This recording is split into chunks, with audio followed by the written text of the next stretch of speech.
Hello and welcome to the Foreign Press Center's briefing on the state of California's Climate Action Corps program. My name is Wes Robertson and I am the moderator for today's briefing. Our briefer today is California Chief Service Officer Josh Friday. Mr. Friday was appointed California Chief Service Officer by Governor Newsom to lead service, volunteer, and civic engagement efforts throughout California. Mr. Friday is a military veteran and the former mayor of Novato. He received his undergraduate degree in political science and philosophy from the University of California, Berkeley, and his law degree from the UC Berkeley School of Law. And now for the ground rules. This briefing is on the record. The views expressed by briefers are their own and do not necessarily reflect those of the Department of State or the U.S. government. We will post a transcript and video of this briefing later today on our website, which is fpc.state.gov. Please make sure that your Zoom profile has your full name and the media outlet that you represent. Chief Service Officer Friday will now give opening remarks, and then we'll open it up for questions. Over to you, sir. Thank you, Wes. Thank you so much. And thank you all for joining us today as part of this conversation. It's a real honor to be here. And it's actually quite appropriate given the topic of today's conversation because it is Wildfire Preparation Week here in California. And I'm standing today at the state's Emergency Operation Center, where because of climate change, it is very often and unfortunately a busy place to be. So thank you for allowing us to come here today because the reality is for California, climate change is not an abstract idea or a concept, something that we think about for the decades to come. We are living the devastating effects of climate change now, where every year the hots are getting hotter and the dries are getting drier. Last year here in California, we experienced 6 of the largest and most destructive fires in our state's history in just that year. Over 4 million acres burned throughout our state, and every year it's getting worse. Even before COVID-19 closed many of the schools for our children, my kids would go days and sometimes weeks at a time without being able to go to school because fire made the air too dangerous for children to go outside and play. And when it comes to water, on top of the fires, California and the entire Western United States is experiencing a second consecutive dry year where the winter conditions this year were far from normal. And because we know how real climate change is, because we feel it so viscerally here in California, we have been a leader on creating a culture of climate action. When the last administration was pulling out of Paris and pulling away from climate action, California was leaning in.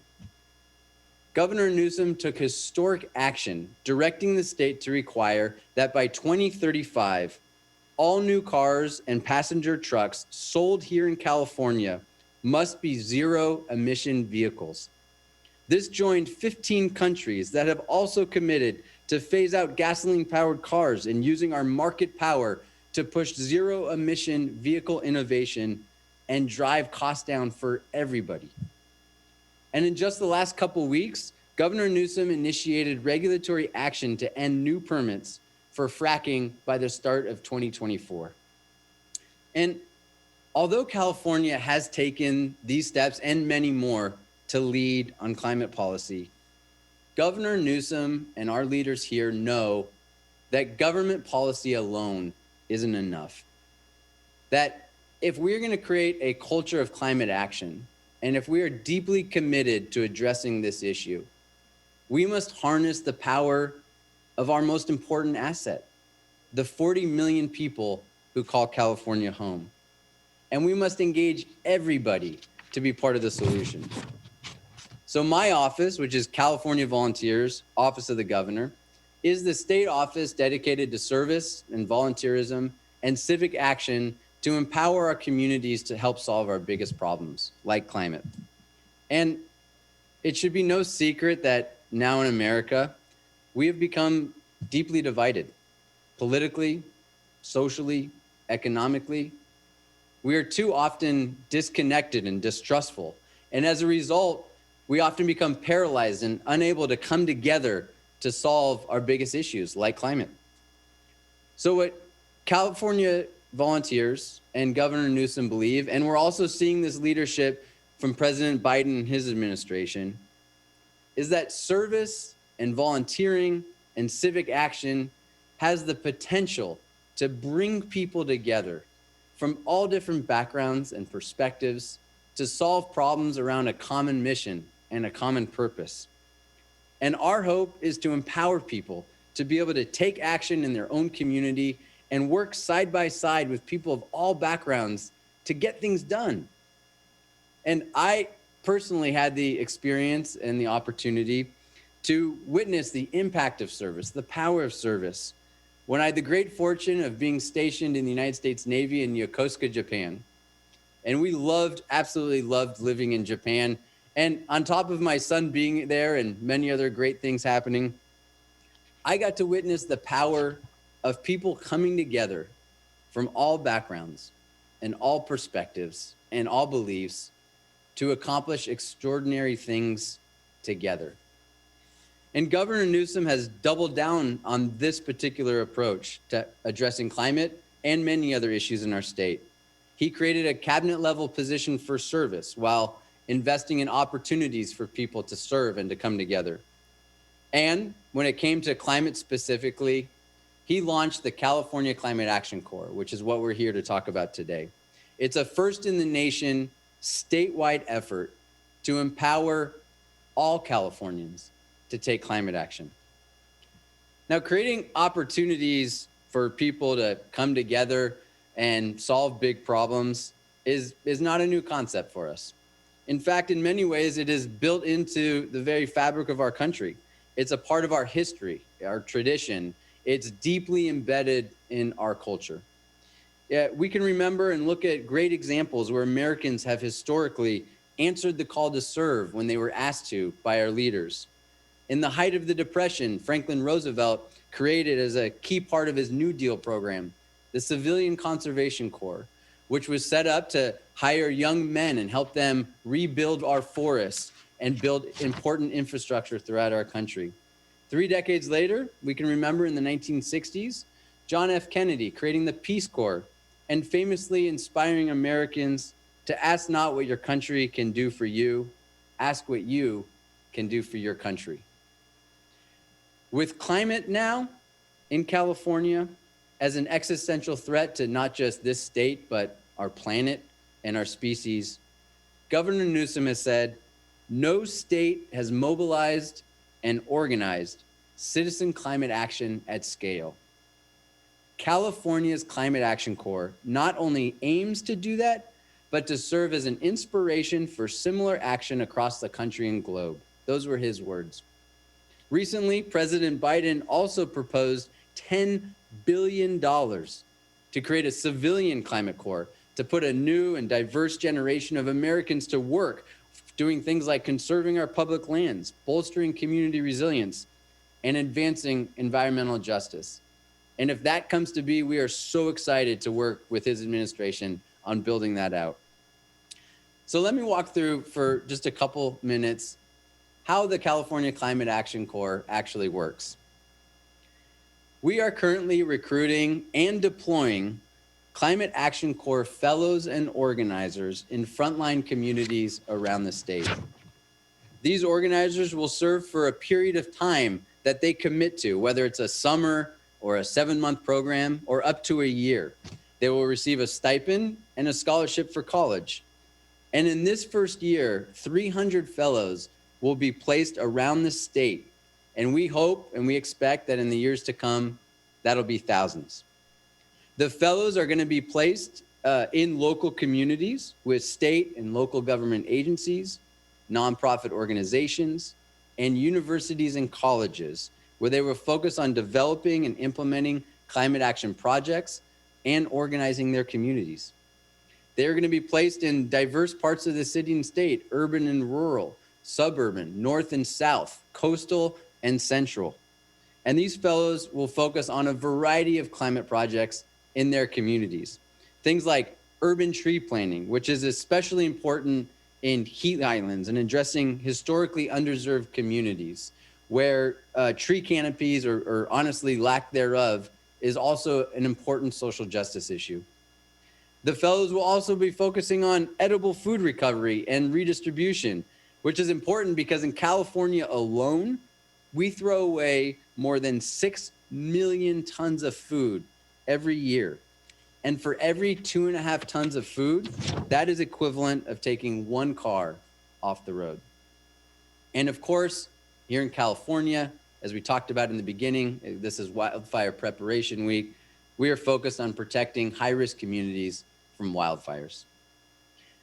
The organizers and the fellows that we're placing around the state are going to be catalysts for their communities, organizing outreach and education activities and events for everyone to come together, to plan together, to work together, and to help solve climate together.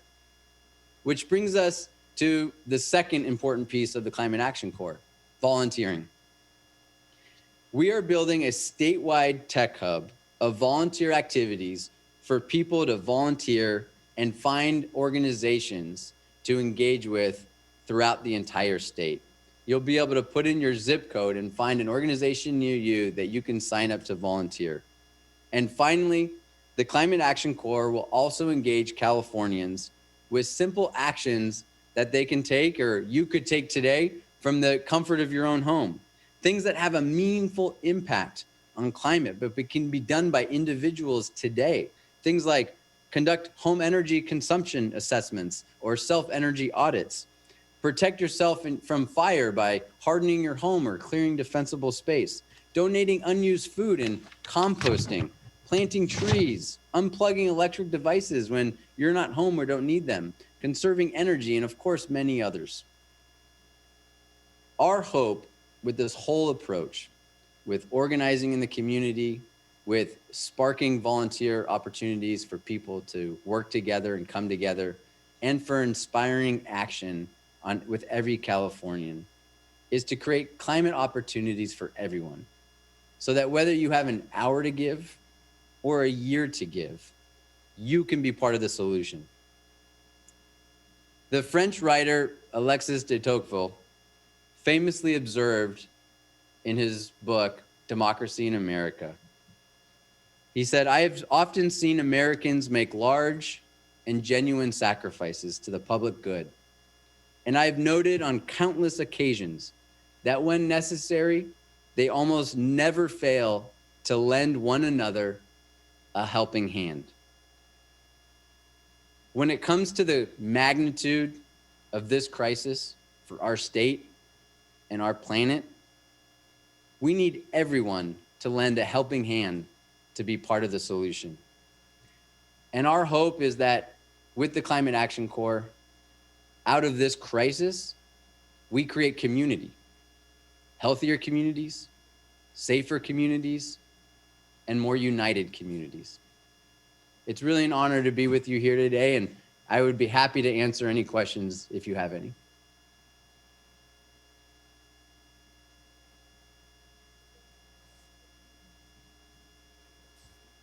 Can we just unmute ourselves and ask questions? Is that how that works?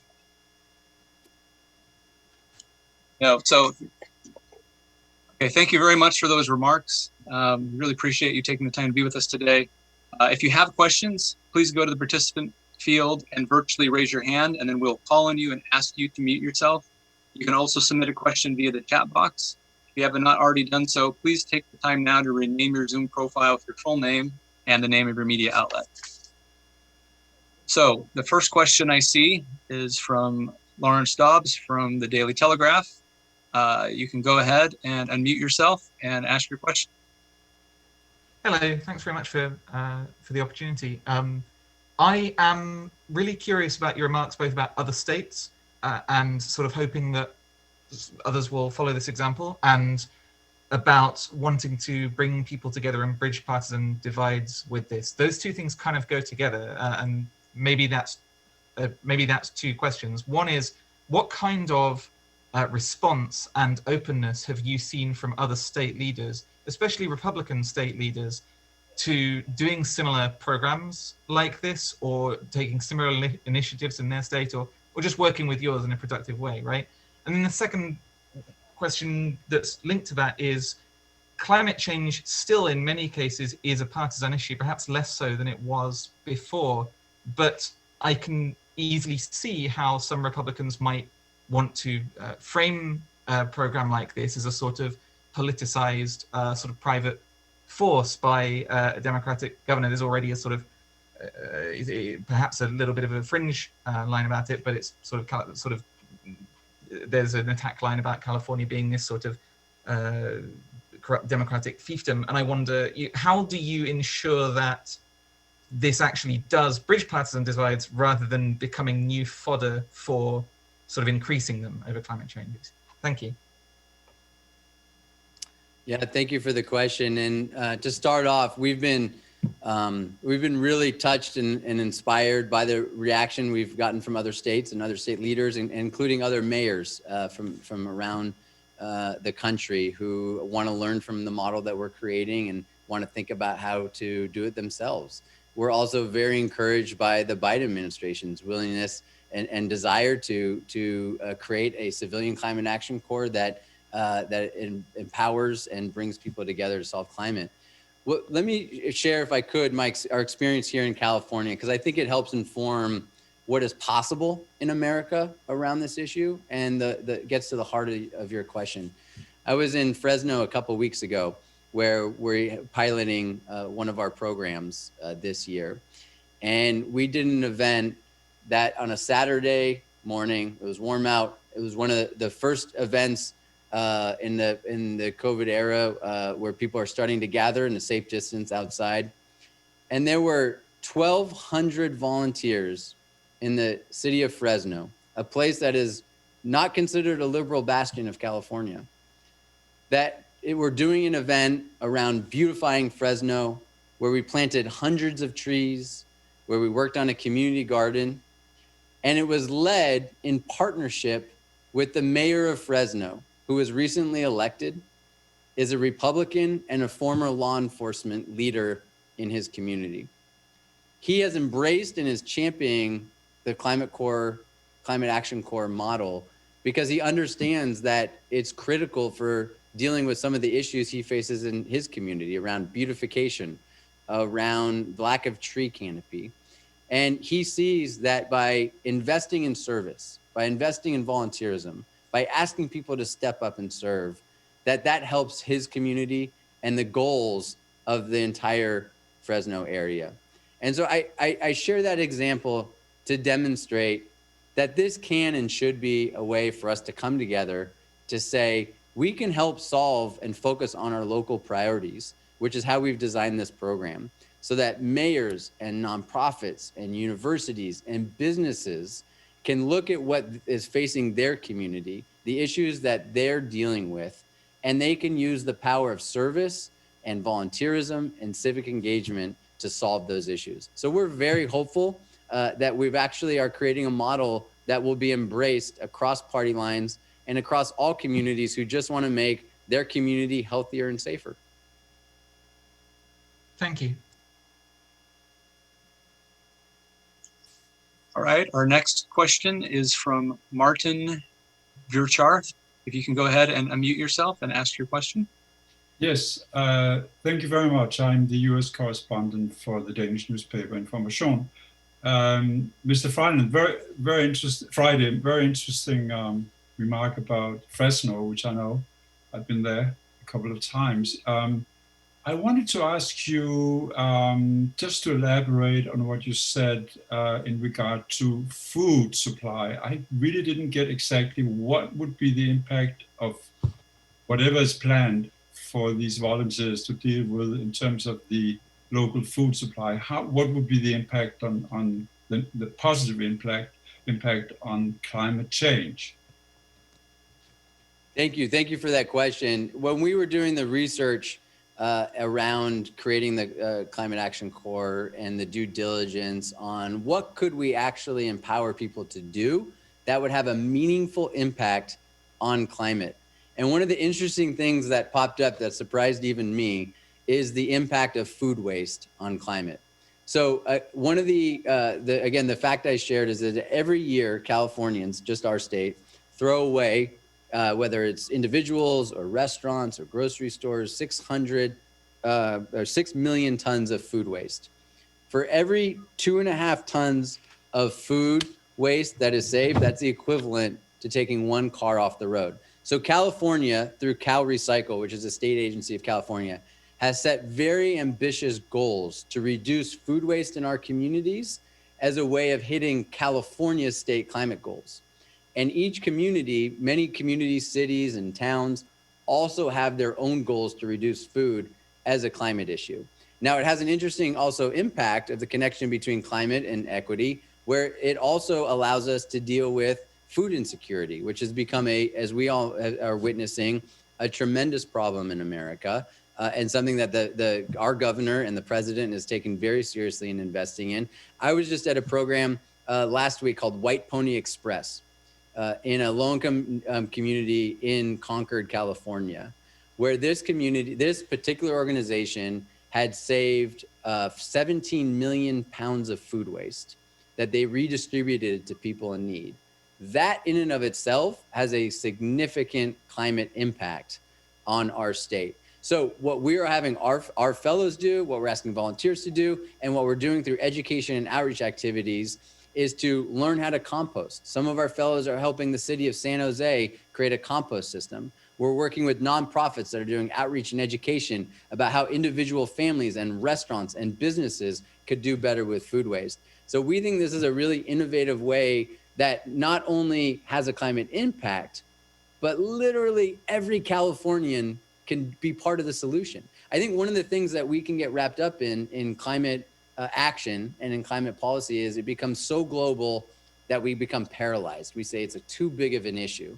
Well, with food reduction and recovery, it's literally something that everyone can do to be part of the solution. And we've found that that's inspiring for people. Just a follow-up question, is that allowed? Sure, I'm okay with it. I just want to check with the FPC. No problem, no sweat. I just wanted to ask you, are you thinking of other things that can be done besides tree canopies and food waste?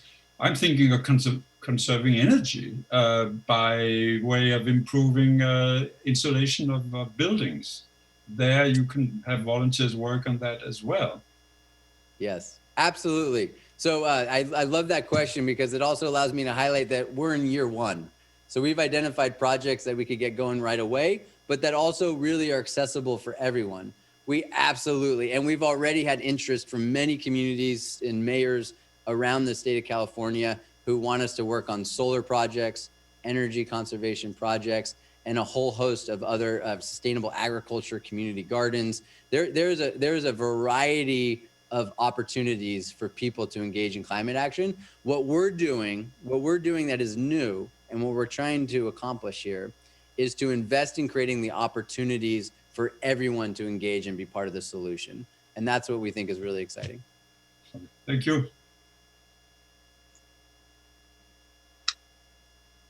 Well, I don't see that we have additional questions at this point. So I don't know if you have any closing remarks you'd like to make, Chief Officer Friday. Only to say thank you, Wes. Thank you to everyone for joining us today. And to say we're very proud of what we're doing here in California, but we also understand that we're all in this together. And this is something that we're going to continue to work with leaders from around the country and leaders around the world until we can fully tackle this challenge. So thank you. This concludes our briefing. I want to give special thanks to Chief Service Officer Friday for sharing his time with us today and for those of you who participated. Thank you very much and have a wonderful day.